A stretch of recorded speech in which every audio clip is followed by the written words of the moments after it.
Welcome back to the newsshooter.com live show on the Teradek booth at NAB 2013, and I'm going to call this session the chill out lounge session. Oh, all right, yeah. And because everybody's feeling, I think, I'm certainly feeling a little bit stressed after a day of this. It's only been a day. I can't believe it's only been a day. I'm so stressed. So everybody relax. I'm joined on my left here by our technical editor, Matt Allard. Some of you might have heard of him. There's somebody else on the left of him, and then on the left of him there's Dave from GoPro, and then I'm sorry, Brad from GoPro. Terrible research. Yes, I know. This is why it's the chill out session. So I'm decompressing, and now I'm going to hand over to you. Yes, they're from GoPro. Yeah, started now from GoPro. Yeah, this is going to be just like last year, isn't it, Phil? Anyway, so great company. We're going to talk about a few things. Can I just kick it off by saying what has surprised any of you guys at this show? Phil? Yeah, it feels like it's been here a week after one day. There's a lot going on, isn't there? Actually, this morning's the only time I had a chance to look around so far. You know what it's like. There's lots of new gear, lots of stuff. People say you must go check out this, must go check out this. Of course, everybody's talking about the Blackmagic announcements. But it feels like that's going to be an annual thing, don't you think? The Blackmagic? Yeah, the Blackmagic announcements. No, I don't think they can bring one out daily, but every year I think it's going to be the annual new camera announcements. Yeah, and then it'll be delivered. Well, I hope to deliver it soon. But that looks interesting. I know, I haven't really. Well, you've been around more than me, haven't you? Yeah, Matt. What's your big thing so far? I don't know. I guess the Blackmagic thing was sort of, a bit of a surprise, but I think we all expected an S35 style camera. I don't think we any of us expected 4K for 4K. It seems like there's still a big push around for 4K acquisition. I mean, there's lower panels for sale now. I think Sony's now got a 55-inch 4K display for about $5,000, and they're trying to push in a 4K It's $1,400 in China for a 50-inch 4K. But what do you think, though? Do you think anybody actually? I mean, my barometer for this sort of thing is actually my family. Like my sister, for example, she's got a lovely HD TV. She's got a DVD player, and I went around there and I'm like, nah, why have you not got a Blu-ray player? And she's like, I can't tell the difference. I'm like, yes, you will. So I bought her a Blu-ray player, some Blu-rays, plugged it in, and I went, so much better, isn't it? She went, I can't tell the difference. And I just can't see her getting a 4K TV. That's why I don't know how it's going to be a hard sell to the consumer. Well, I mean, look at the huge amount of 3D stuff at this show this year, because obviously 3D was the future, is the future. Yeah, I mean, if you walked around here a year or two ago, you might have you couldn't move for 3D, and so 3D's now sort of like accepted. It's going to be there. It's going to be a certain percentage of all productions. And one of the things that makes 4K so compelling is that they've got the passive polarized for the 3D, and that looks stunning. Yeah, but does his sister want that? That's the question. The thing is, will that appeal? If I said that to my sister right now, she'd go, "What?"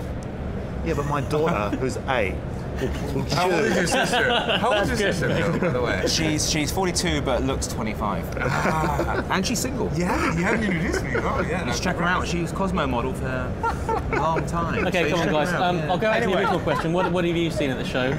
Are you allowed to say something GoPro? They're really impressed by the GoPro. Sorry? They're impressed by GoPro. They think the GoPro we were impressed by it. Did you see the 2.7K GoPro in 3D? That was what I was going to talk about. It's on a 4K screen. Actually, no, and that had to impress me because he saw it.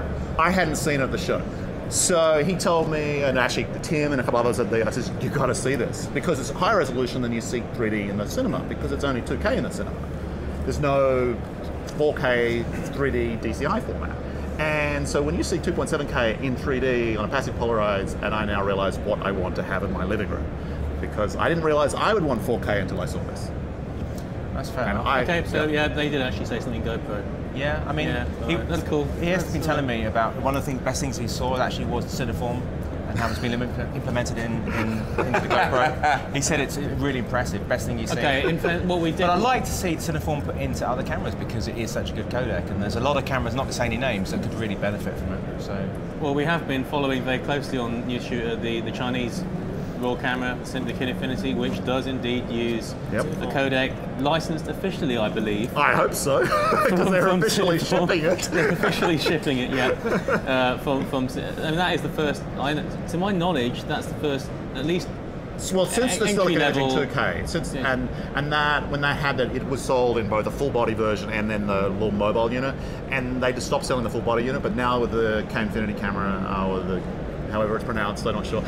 That would be an integrated Cineform solution. So for people who don't know what Cineform is, or don't know why they should be using it, they just heard the name. What's the sell? What's the benefit? Well, Less hard drives. Fewer hard drives. In some ways, when you talk about the indie post-production workflow, Cineform invented the idea of a digital intermediate. Before Cineform, there was no DNX HD and there was no ProRes. And we announced 444 when ProRes was announced 422 when it first came out. I go, oh, okay, well, luckily we announced 444. But we were 6-7 guys trying to fight against the Apples and the Abbots of the world.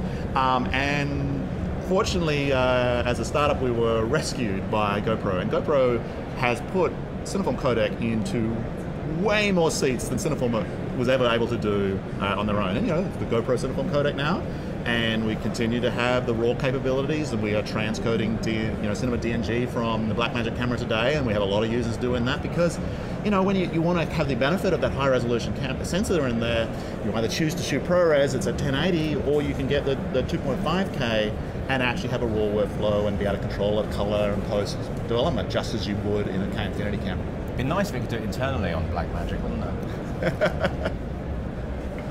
Very You good. should look into that. I should look into that. Okay, so let's move on a little bit. So Cineform, when used with the GoPro, is capable of some amazing results. But can you walk us through?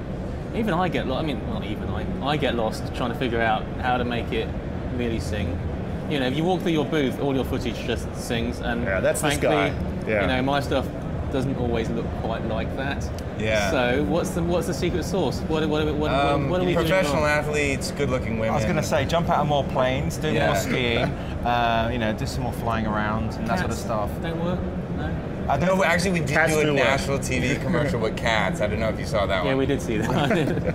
It was a Kleenex box with a little, with the cat eye or whatever, and he's dragging it around his living room. I thought it was- Actually, I remember when I came around your HQ 2 or 3 years back, you said you were going to make me just the board of the GoPro so I could put it on my cat's collar. So Yeah. because it was too heavy as it was. well, then we came out with a 3, and it is lighter. Is it? Yeah. It's not. Yeah, but it's still big. She's a little cat. I got a call from Tom Lowe, and he's Yeah. doing his 4K sort of things, and he didn't know about the Hero 3 coming out. And he says, I got this idea where I'm going to do this great shot where I want to attach a 4K camera to a bird. He didn't know whether we'd come out with a 4K camera. And I said, I don't know if we could do that. I'm not sure if it was cruelty animals thing or something like that. And then I asked you, and then you posted, oh yeah, Travis has already attached a camera to a bird. And Yeah. I mean, some of the stuff that we're already doing like that. But then, did you see in the Fraunhofer booth that they're using a little tiny one? They're making one on eagles, and they're bringing a little snake arm with a lens. It's the same lens as like an M12, but they're doing really close focus stuff next to an eagle as it's flying. Really cool. Yeah. Okay, so you still haven't answered my question. What's the secret sauce? Come on, what's the best workflow for professionals seeking to get the optimal image quality out of their GoPro 3? ProTune. Yeah. And we still discover that a lot of people who are using GoPros in professional contents have not discovered the ProTune item in the menu. And so, I have colorists coming to me and go, it's so hard to intercut GoPro with my other cameras, it's so contrasty. And I go, well, why aren't you shooting ProTune? And it goes, those, bleak production people are giving him content that he didn't realize that the camera can do. ProTune is, the idea is you develop as little as possible in camera. And we've done that just as Technicolor did with CineStyle for 5Ds. It changed the way we considered shooting the camera. We shoot flat, we shoot log, we shoot with an underdeveloped color. And you're shooting now. And I'm shooting now. I don't know what I'm going to do with that. What are you going to do with that? Yeah. It's not very flattering. Interesting to be fair. angle. Yeah. For either of us. Okay, and if you were going to finish in 720 or 1080, would you recommend people to just always shoot 2.7K? Or? Yeah, if you don't need overcranking, absolutely shoot 2.7K. It's just a stunning mode. Stunning. Yeah. Yeah. I think that's what's also so cool about this camera in particular is that there's so much more to this, the sensor and the processor, that we release this camera and we're still finding things. Yeah. So there's more fields of view that we're discovering. Just being able to find out the true potential of what this little box can do is really incredible. Super 35 version? Yeah. Next? Yeah? 4K for 4K 4K Super 35 GoPro 4K in for that 4 size. centimeters. 4K for 400. Yeah, not 4K for 1000. That will blow 400, people yeah, away. we could do that. Yeah. Well, we surprised you before, Philip. I mean, come on. That'll be amazing, yeah. With an ISO that goes up to 25,600. Can you do that? We'll work on it. Yeah. So you can do nighttime skydiving. How cool would that be? Yeah. Yeah? It's an idea. Manual controls now. We've got. What are we seeing in the way of manual control on the GoPro 3? What's Well, still we're missing? investigating. You've got to understand, of course, 98% of our market are people who are experiencing life more than I am. You know what I mean? They're doing things on their weekends and doing things, and they want to share that content.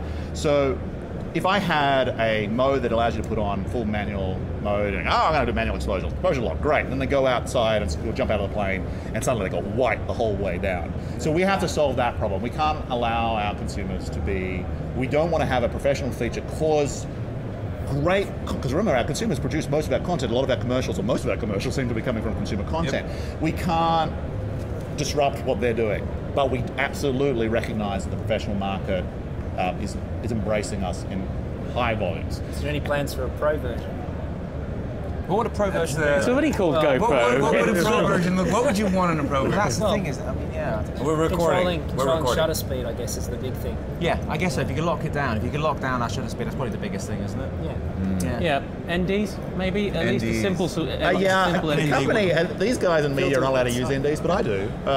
Global shutter. I've seen your solution on Twitter, which is a little bit of gaffer tape, was it, or something? I 3D printed an adapter so that you can have a standard lens filter. And these are available for $15.99. Yes, at from www. Yeah. Yeah. Why is that not? Why Well, isn't that? I'm not gonna.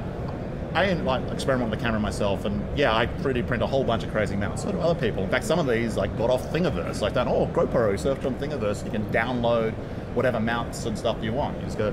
So 3D printing is. Rodney Charters. It's Rodney Charters. Hello, it's Rodney Hello, Charters. Rodney Wait. Charters. Come in. I've just had a great idea. What you need to do. Because we want that lockdown shutter speed, because that's the problem with the GoPro footage. It's too stuttery, What if you had housings with different ND strengths in the actual... In the housing. I would say we're actually offering a housing that has a dye filter on there right now, so that you can actually color correct for deep in the water. Yeah. Why not an ND filter on the dye housing? Yeah. I think that would be great come for on me, in. because if you could do that, because that's your issue, isn't it? Your Okay, issue so we is welcome Rodney exposure. Charters. Rodney Charters. DP extraordinaire, who's just been walking by the booth. No, he's going to be a mute. He's going to be mute. Are you going to go? He's off mic. It's an off mic. He can go off my Rodney mic. Charters. You can go off my I mic. just got grilled by the CEO of Airflex about working procedures on my set and so on. So they wander around in little serious groups, checking out on things. Oh, you got a mic now. All right. Yeah, we're going to share. All right. Well, where is this going? Live? We're He's now going live. We're live across the world. to Phil's sister. We're Fantastic. recording right here too. She's not Rodney. watching it. She doesn't get Good it. to see you. Good to see all you guys. We're recording right here. This is live. This is how we're covering This is the it. future. Yeah. Yeah. So this is the I stuck official. one in a This is the pile of official poster. Teradek new Actually, you shooter should chill give out him lounge. the camera so then we can. We're going to get the vodkas out now. Here we go. Wait, sun release? Yeah. Okay. We've just been talking about how wonderful GoPro is. What have you done stuff with GoPro? Oh yeah. What have you done? I directed an episode of Dallas recently. Where every character had one on their head. No. But it involved a NASCAR race with 4 cars. So I got radiant images from LA to bring 20 of them out, and we stuck them all throughout the cars. Okay, cool. And then because we had them, we stuck them everywhere else. Yeah. That's great. See, this And, is how you're shooting it properly. Instead of you holding it down there, he's actually giving us some lovely moves. This is a proper DP. Instead of holding it down there, like God. Yeah, you missed Garrett Brown, the inventor of Steadicam, on Yeah. here just about an hour ago, and he has a lovely little new Steadicam for the he does. GoPro. For the It's GoPro. absolutely awesome. Wow. Yeah, you should check that out. Well, this camera is pretty fundamentally amazing. Have you seen the footage of the dolphins that this guy shot Yeah. down on their stand? Oh my God, so Isn't that beautiful. crazy? And it was something that it was a fisherman. I think that's what's so beautiful Yeah. about this is that you're having people come up with shots that are nearly impossible, like in a regular. And it's just, it's a camera, it's not even a cameraman, it's just somebody who's a fisherman who's just doing it in a hobby. He creates a little plexiglass torpedo, sticks the camera on the end of it, and then just chucks it over his stern when he's fishing, and all of a sudden he comes home and he's like, I wonder what I got. What he caught was Everyone's those going to dolphins. want to do that. It's good. beautiful footage. You see, why is it anytime he points a GoPro at you, you just want to go like Well, the last time I used one, I stuck it in a pile of horse shit. As you do. As one does. I hope you had the housing over it. Because I had a horse that was rearing up as part of the scene, and I didn't want to get the camera underneath or the operator because it was quite dangerous. And then I put another one on a stick, and the horse's hooves actually smashed into it. I had it in a red rock cage, fortunately, and it didn't do any damage. It just missed the lens with his hoof because he was coming down, you know. Big that's weight. something else we checked out yesterday. Those Okay. little cages that Red Rock do, they look really sweet. They're very sweet. We've used them extensively with the rods that everybody uses on the top of their cameras. I wish I could remember the name of them. With the little balls on the end, and you Still need some lock Film them. Tools ones? Something like that. Film Tools sells them, but they're Yeah, I know the one. light Yeah, we know what you something mean. or whatever. But anyhow, one of those with a meth clamp on, you can stick one of these anywhere and just twist it around, and it's perfect. Just chuck it in the frame. Yeah. Do you have any top tips for using this? We were just discussing how to get the best results out of it. Well, you know, it's interesting because one of the race cars we only have 1.3, and we put it on the Hero car, looking back at the driver. And I noticed on the final edit that they pushed in a lot. They actually made a move, which is paramount to the success of this chip. It's pretty good because this is beyond HD, right? 2.7K. Yeah. Yeah, and one of the things that people don't realize is it's a 4K sensor that even when you're shooting HD or 2.7, it's always reading from the 4K sensor and scaling that down. So when you shoot 1080 wide, you're reading 4K downsampled. It's not subsampling in. It's not just like picking up every second pixel or every third pixel. So you don't get the moire and the aliasing that we've heard sometimes experienced in other cameras that have a larger resolution sensor but trying to deliver 1080. This thing, that's why it's working so hard. It's taking a 4K image, 12-bit 4K image, and presenting that down into whatever resolution you want to deliver. You know, this 4K image is 2 years ago it was 3D at the show, right? Yeah, but Everything was they've 3D. already announced. It's gone. They just told us 4K for $400, right? That's what they're bringing. They're bringing it next year. These guys are. Yeah, these guys. Yeah. But They don't know it here's now. the- He's not here's the even issue. like, he doesn't bat an eyelid. He's like, yeah, okay, whatever. I can do it. I can do it. Yeah, no I worries. think the manufacturers are pushing us down a dark road with 4K.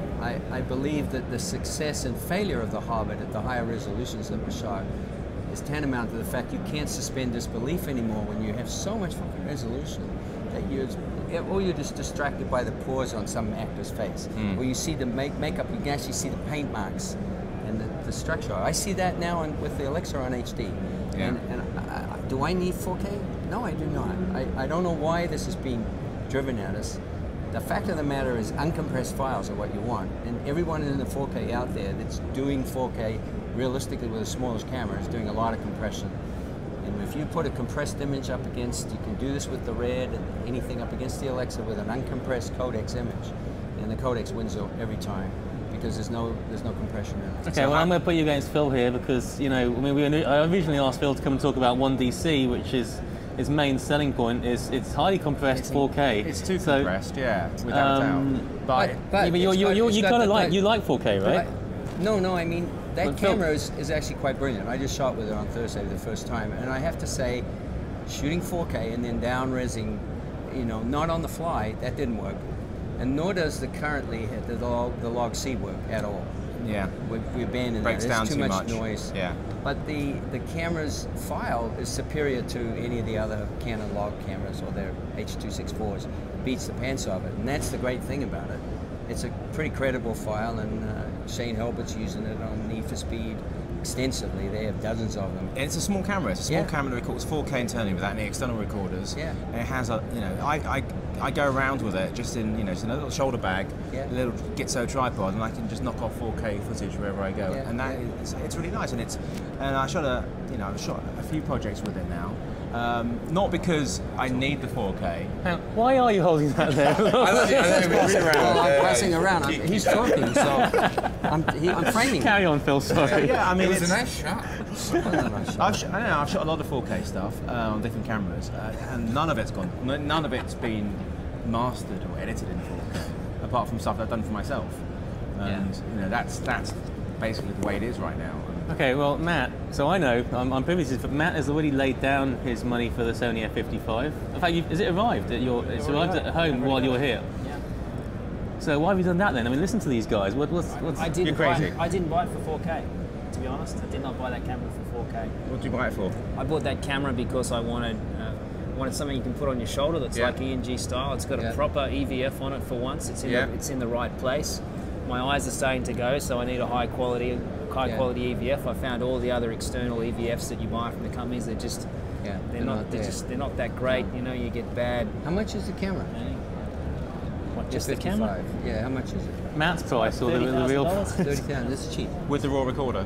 No, I didn't buy the raw recorder because I'm not interested. I mean, if I do 4K, I'll do the compressed version of 4K. I shot with it. I don't want to deal with 16-bit linear raw files. Are just are ginormous. But you're not going to use it for Al Jazeera. You are. I might. Yeah. But you'll be down I'm resing. not going to be. I might be doing 4K. No, you'll be doing 2K out of it or something. Probably maybe 2K raw. 2K's nice out of that camera. Yeah. I actually think 2K, 2.5K, 2.7K. It's kind of a really nice place to be right now. It gives you enough room to mess around, push in if you have to, but not huge files. And I mean, it's a sweet spot. Yeah, it is a sweet spot. I mean, the nice thing, the Alexa will do 2K to ProRes files on the flash cards. It's like Phil said. I mean, by the time trying to convince the average punter out there to go and buy a 4K television, it's going to be extremely difficult. You can buy. I mean, you can buy like a 40-inch TV now. I think down in Best Buy or whatever for $600. How are you going to convince someone to spend 10 times that on a TV that they probably can't watch any 4K content on also, anyway? Unless they're like 3 feet from the screen, they're not going to notice the difference. Yeah, that's very true. Yeah, I mean, it's the same. I had a talk on the 1DC in London, the show, and it was a small projector, small projection. It was a crystal 4K projector, but it was a small screen.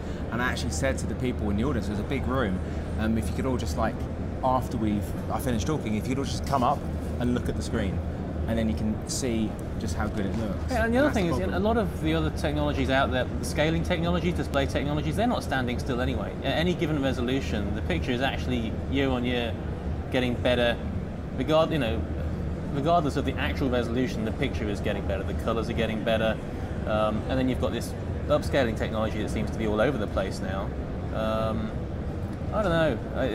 I don't see the need. It's funny that you're talking about with the seeing the makeup and everything else. It's almost like 4K would work better for docs, for real life, than for fiction, because it may take you into that real life situation, whereas fiction is about suspending disbelief. And some of the nicest footage I've seen in the show was both the GoPro footage of those dolphins and then that eagle coming down and taking a fish out of the water at the Red booth, which was shot obviously at 4K on an Epic. And the wildlife guys are going huge for the Epic because they can crop into it later, and that gives them. I've got 4 bears in the frame, but I want to get this as actually amazing behavior. I'm not going to zoom in. I'll just let it roll. We'll punch in later to get the single act that's one bear is doing. It's possible got ramifications for documentary type shooters. If they're in a rush, they've got certain thing. They can turn one shot into 3 shots or 4 shots. So you're shooting on prime lenses, and you've got no ability to. But that's bad. I mean, we've got a documentary panel in about 3 o'clock. We're going to have a bunch of documentary shooters here, and one of the things we're going to talk about is can you do that? Can you just shoot the whole world in 4K and then push it out at 720 or 1080? I mean, I did a documentary actually on Rodney's old cameraman. When Rodney worked he did sound for a while, and this guy called Phil Pendry, and I shot it, all the interview on the 1DC, which is not, it was a 2-hour interview, so there's a lot of footage, but the reason why I shot it on that is I just kept it as an MCU, and when I decided to punch in on my 1080 timeline, on my 2K timeline, I can do it. Yeah. So it's as a single operator, it's lovely to actually have that. or make a little move. Yeah. That's the advantage for me in shooting. I've done quite a few interviews in 4K just for that ability, because I don't quite know at times when I want. And there's times when you want obviously cut two bits together, and it's going to give you that ability to do it. I'm doing it a lot on music videos now. I was at a presentation for the F-55 in Tokyo, and they showed a music video that was done there in Japan, and they showed sort of the music video, and then they showed how they did it, and everything was, the guy basically had a 4K monitor on set, and he had like an HD frame that he was moving around in there to work out where he wanted to put the actors, and he was shooting everything wide. So everything was done wide, and then all the pan and scan movements and the shots were all cropped in, and they were following someone through a room at speed, and it was just shooting it wide, handheld, and they showed the original thing, and it's like this, and then they showed it was done in 4K cropped to 2K for distribution. It was like it was shot on a Steadicam, and the whole thing was just a series of wide shots that they did to make this music. But I know what you're thinking. The key thing is that it doesn't promote lazy cinematography. It doesn't mean you don't punch in for your tight. It's there to get you out of a hole. Yes. Not for like, I'm not going to do the tight. Yeah. That's the key. All right. Thank you. Okay, so actually on that subject, we have actually been getting some questions via Twitter. This is all very 21st century. I might pass this back I to have GoPro. one here I'm which operating basically it, right? says, it's from Frank Redwood, and he says, Philip has Hello. asked at you, with all the new camera announcements at NAB and global shutter 4K low prices, one wonders, where is Canon? Any idea? Where is Canon in all this? Where is Canon? I have no idea what their future is with their products, but the thing is, all these cameras are great, but and people say, which one should I buy? It's like asking a film reviewer to say, what do you think of this movie? Who hasn't seen the movie? I have no idea what any of these cameras are like. It's nice to say it's a 4K for 4K. Let's have a look at it. Let's shoot with it. Because currently, none of those cameras are actually work for me as a documentary filmmaker, and that's what I need. I want 1080p, and I want a simple, ergonomic form factor. And so for me, my C300 is still the camera of choice for everything that I shoot with. So all of these companies, everyone here is working on that sort of stuff. They have to. I mean, that's the great thing about bringing these low-cost cameras in, because it pushes other camera manufacturers to do stuff. What's interesting, I think, I've got it like you, I've got a C300, I love it, it's my main camera. I have other cameras which I consider to be, inferior for doing documentary or news type shooting. And I'm still thinking about buying a 1DC. I've seen everything at the show, I've seen the 4K Blackmagic, and it's still, on the top of my list of things. It's got all of the problems of the old Mark 5D Mark II. Whereas, the built-in filters, there are things about the C300 that just blow all the other cameras away. It's a very elegant piece of kit to work with. My concern is the banding issues. It's only 8-bit. Although it does spectacular imagery on the screen, when I'm into cutting with the Alexa, I can, if I've got a big gray space, I begin to see issues. And I would be happier if they made a C400 that was 2K only, but they had the recorder built in. Maybe it would shoot Cineform instead of. Is that happening? that would be nice, eh? Are you guys Cineform, are you? Yeah, GoPro, but GoPro bought Cineform. I was CTO at Cineform. Why don't we get the viewers to all sign an NDA really quickly on Twitter? And then we can talk about it. You do realise this will just be turned in about, when it goes around and gets back on the Twitter sphere in about a day, it'll be GoPro and Canon to announce partnership for 2.7K Cineform GoPro one. buys Canon. Yeah, that's it. GoPro buys Canon. That would be the other one. Is that happening? That's a good idea. Are you? By the way, can I borrow a few $100s? Because I know you're all multi-billionaires now, right? That's how it works, isn't that right? Yeah. We only need. What do we need? What do we need? Brad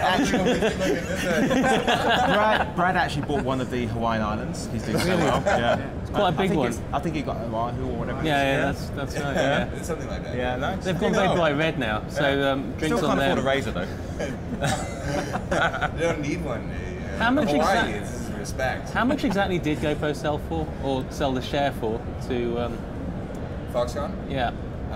Foxconn was nearly 9%, and it was 220. It was around 200 million, and so it sort of set our valuation. $220 million. It's not bad, for is it? 9%. Wow. not bad. Wow. Yeah. Did you buy any shares? No, It's a brilliant product. no. Yeah, Did I you? think it outsold. I heard somewhere. I think it was the #1 selling camera in Best Buy and outsold Sony this year in Q4. Yeah.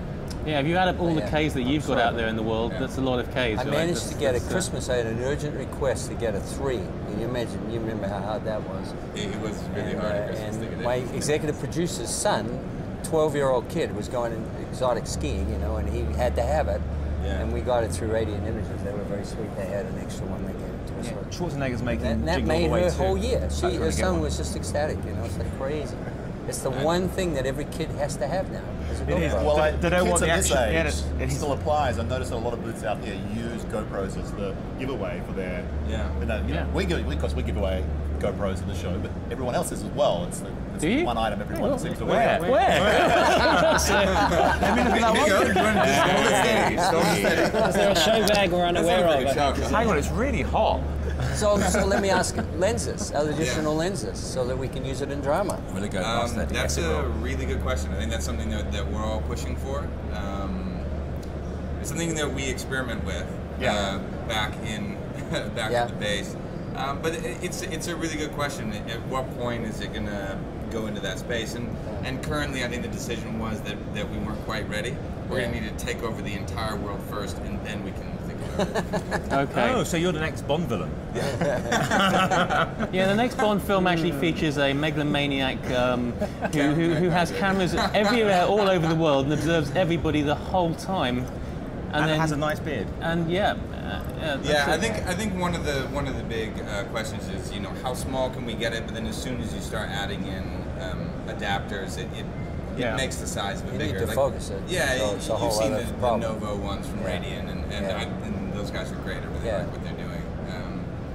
They bought it. I didn't use it in the end because it was just too much problem because they have a set of lenses for it, the Radiant imaging.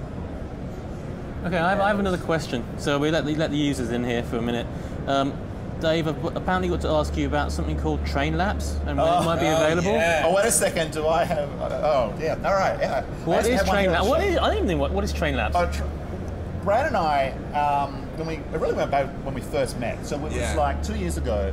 I was invited to a dinner for all the management at GoPro. At that point, GoPro was like 40 people, and there was like there was 15 of us, and now we're around 500. So.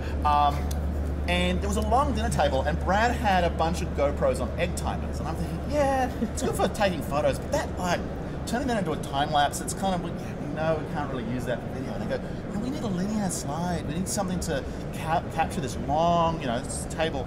And I said, what could we put on the table that wouldn't interrupt everybody? And This still needs to cost $15. Yeah. I don't spend money on any of my toys, and so I thought, toy train track. As my rails for the camera. So and then I started learning about. I started going to hobby shops and I find out, and I go, what's the slowest engine you've got? And then old guys in these hobby shops start talking about on the 1970s such and such diesel. I go, no, you don't get the idea. I want to know, how slow I can make this go. I'm going to rip the top of it. I don't care what it's replicating. So I'm not that guy. And so then I found out that didn't work. So I had to build a gearbox into this thing, and I have a 5001 transmission that takes toy trains down so you can just make them go and you don't even see them move. And we had a couple. You took it to Fiji and shot the T's. And so we had the first shot that we ever had with an array, which was all the sync together cameras. We had like 40 or 50 of them. We did a really nice shot with the train laps. It was like through the cameras. I mean, you can get really cinematic stuff with it. It's and if you needed to go, sorry? There's no track. There is track. Oh, so hang on. So here's how are you the not idea. seeing it? Yeah. So here's oh, the you're idea. laying a piece down one at a time. Oh no, you can piece it all together because it's toy train track. You can make the You can go camera anywhere wherever you you want. want. And so, and then I've got some feedback, with the HO scale, which is whatever that means, half O, I don't know what O means, but that's what HO apparently stands for. That is the toy train track that we all had as kids. Yeah. And it's a little bit too thin. So then I found it out... It falls over is the problem. You needed a wider base for the wheels. So then I discovered this thing called G scale, which is what you see in you know, you go to Legoland or you go to any of these things. Slightly wider, It's about a 2-inch wide rail, and given the fact that the GoPro is less than an inch wide, it can fit within that, and in fact you can even lean it over either side of the rails. In fact, I took one of your ideas to actually put 2 GoPro mounts on it, so now I can counterbalance it, so I can actually run the camera right over the edge of the rails and hang. And yeah, I take it. Great. I take a train lapse rig with me everywhere I go, and just set cameras up. I'm going to set one up for the 3 o'clock. You know, Okay, I think we'll be around to the booth to see that. Yeah, I think we'll all be around to the booth to see that. Top, but yeah, I should be able to do that. And again, also available on www.daveneeman.com for package for introductory price. I'm very. I like to share these ideas. I put this on Thingiverse. If you've got a 3D printer, you can download the design and print it and have your own train labs. Tell me about 3D printing. Oh, okay. Are you excited by it? You guys obviously use it all the time. Well, obviously for prototyping, we have at home we use we have SLA for our housings. We do a lot of. Is it the next industrial revolution? No. We will be able to make stuff in our home environment, but I don't believe that it's. The problem is that it's not mass produced, and it's slow, and it's expensive per unit. Even though a mount that I might make for the camera might cost me 25 cents worth of plastic, not expensive, practical for some. But I'm sure one of those little modules probably costs us 5 cents for a plastic. You know, so you're not going to use it for mass production, and it's incredibly time consuming. I'm assuming that my time is worth nothing when I'm doing a 3D print, and so it is great to. I'm already a tinkerer. I'm going to do stuff with wood and metal and stuff like that, and create things. And 3D printing just enabled me to open up Google SketchUp, draw something, and then go, oh, I'll try that. Yeah. And it's so rapid prototyping and rapid prototyping for the DIY crowd. Yeah. Absolutely. As for the revolution, I don't think people are going to have 3D printers in their home. I don't think it's not going to be like 2D printing. It's not. I don't believe that. Okay. But if you can make things, everything, you know, 20 years ago, 30 years ago, you just said something about something else. I can make toys for kids and stuff like that. You make lumps of plastic. That's what you use. Whatever you do with lumps of plastic. I like the idea that Samsung was sending out a blueprint. You could go online and download and print your case for your new phone. You know, it's like interesting. Okay, well, thanks for the question. I have no idea who this guy was. Larry. Larry. Okay, actually one more GoPro question. This is completely different. The GoPro 3 battery doesn't last very long. Will there be an update to improve the battery life, or an external bolt-on pack, or some other thing that makes it go longer? Well, we have the battery backpack, so it does extend the battery life. Obviously making it smaller made it a little harder to make a big. But that's the one that doesn't allow you to use. You can't. It's either the backpack or the monitor. Screen. Is that correct? Yeah. That's true. But you can put the backpack on and then use your smartphone to be the monitor. But that's a bit laggy. But then it's Wi-Fi, which drains the battery a lot as well. Yeah. That's the problem. Now got out of the battery. So you will. So which makes it the same as the original one. But it just adds a lot of things to it. I think it's something that we're looking into definitely. I mean, there's always a trade-off, and it's like, how do we get the biggest punch out of the smallest package? Well, it's going to take a lot more battery life in order to do it. So it's how to create that balance. We want a professional camera.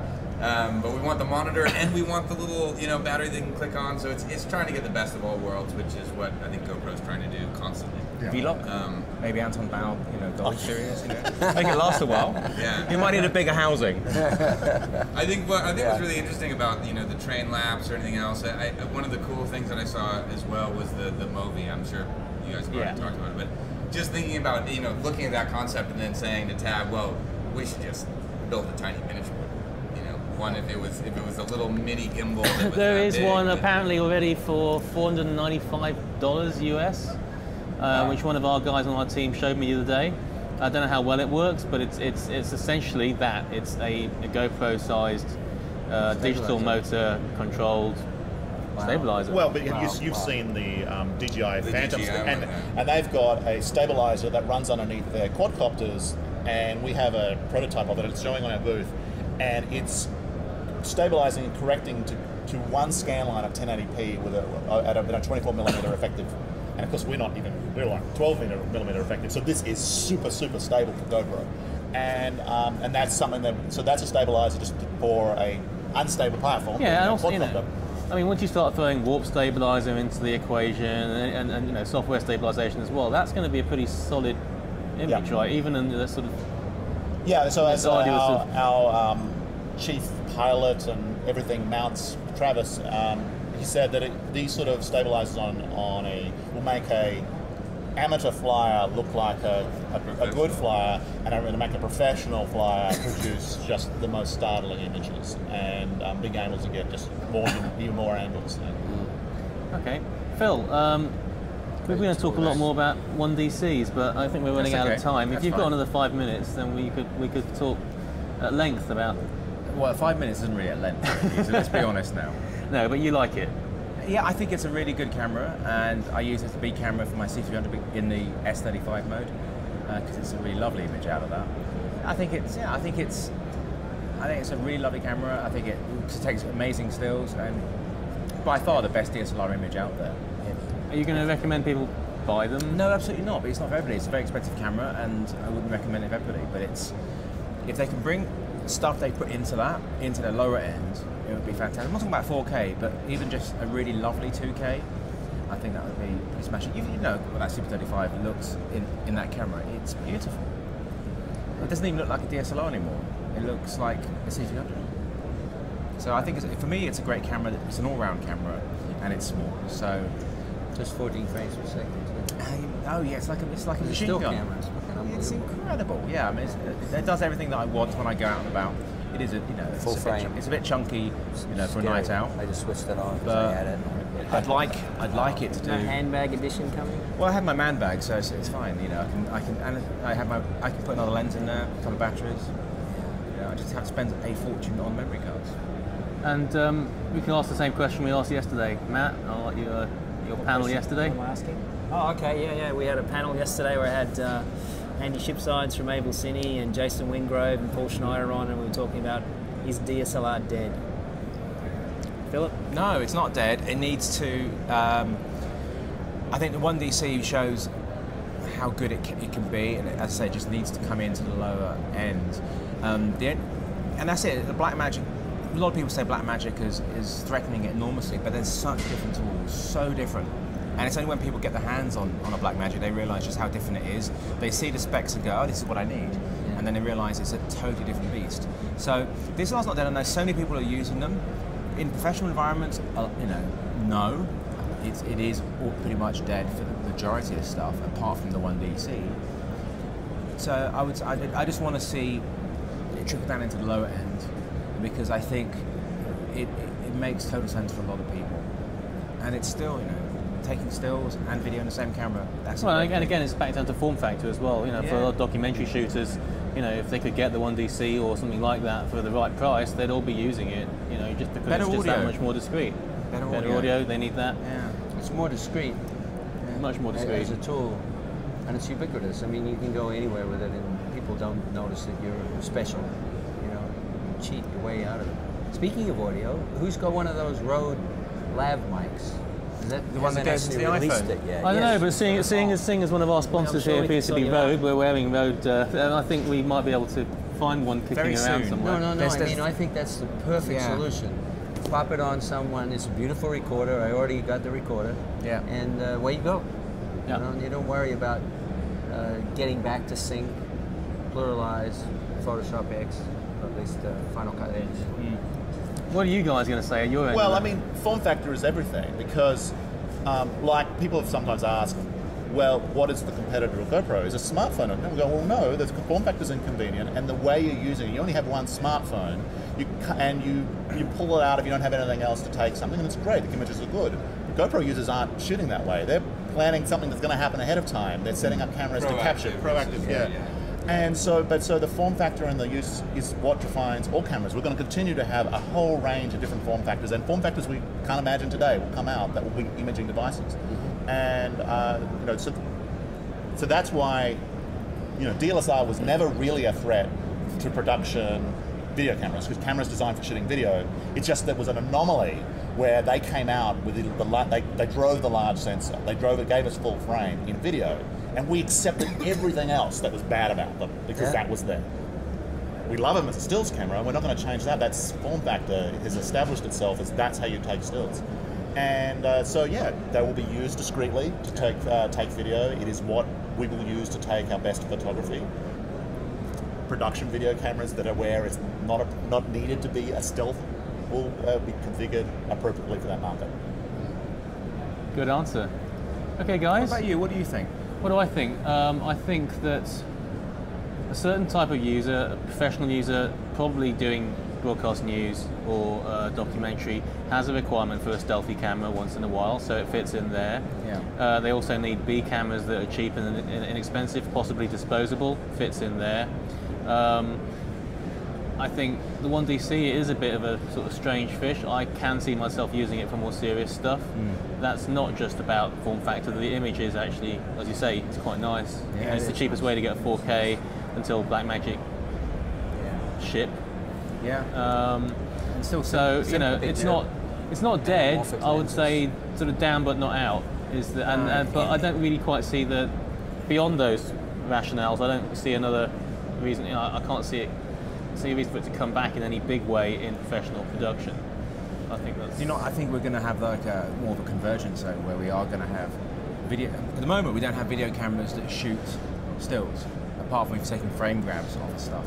And that's almost like a metamorphosis we're going to have. Is like, oh yeah. I mean, if you look at the Blackmagic Pocket camera, that's the other way around. It's a video camera that begins to look like a compact camera. Yeah. I mean, how strange is that? I mean, it looks like pretty like weird. NX 5 or something like that. And I'm sure that the likes of Panasonic and Sony and Canon are now looking at that, thinking, well, actually, don't we have this form factor already? You know, all we need to do is flick a switch somewhere, put a different sensor and a different ASIC in there, and away you go. I mean, they can all do that if they want to. So yeah.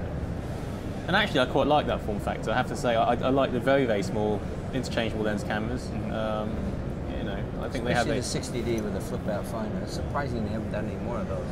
Yeah, can you see yourself like going out on a night out and having a little Blackmagic pocket camera and just shooting some raw of your mates? I don't go out raw at night. Video. I stay in slippers. No one invites you. I GoPro looking at my cat. To be fair, you know. Does that sound like anybody else? No? I don't know. No. I don't know. No. Okay. I just thought. Who are you talking about? I don't know. I don't know who you're talking about. I don't know who else films their cats and puts their slippers up in front of the fire. No, I shot ProRes. I couldn't face dealing with the raw. Simple as that. Okay, well, guys, thank you very, very much. Rodney, you are a very good sport for coming in off the street. He was on his way to the toilet. He's desperate. How long have you been? You inspired me. I wanted to see the Teradek product because we're using a box. This is $20,000 a channel, and wanted to see what else was out there, right? The bolt thing here. Have you guys seen the bolt? The block, yeah. I know that. Yes. Yeah, no, it's pretty impressive. Oh yeah, when are we going to get a nice big SDI outside of this? Yeah, again, this is the interchangeable lenses, big. Yeah.